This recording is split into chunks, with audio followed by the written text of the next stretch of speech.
अस्सलाम वालेकुम। ये ज़रा देखिए आप कि ये हमारे रकबे के पास हमारा डेरा, ये दोस्तों का, और ये दरिया सतलुज का किनारा। और ये आप इसकी क्लासिकियत देखें, वो माँ जी पता नहीं क्या बनाई जा रही हैं।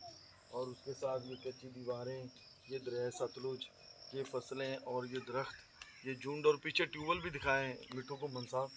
ये ट्यूबवेल देखिए, और इसकी क्लासिकियत से आप अंदाज़ा लगाएं। ये सारी आवाज़ें, ये परिंदे, ये चरिंद, ये परिंद, और ये बिल्कुल दरिया सतलुज का पानी जो सैलाब का है वो यहाँ आया हुआ। वो सामने देखें आप ज़रा, मिठू साहब आपका कैमरा दिखा रहा है। और बिल्कुल। ये देखिए, ये क्लासिकियत देखिए, और इस जगह की आप सारा दिन जो यहाँ गुजारता है उसकी आप हालत ज़रा मुलाजा करें कि वो कितना दिलचस्प ज़िंदगी गुजार रहा है।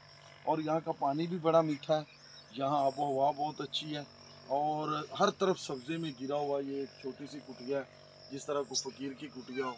और यहाँ बेजा दोपहर गुजारी जा सकती है, और इंसान बहुत सारी खुशियाँ कशीद कर सकता है। बहुत शुक्रिया, थैंक यू।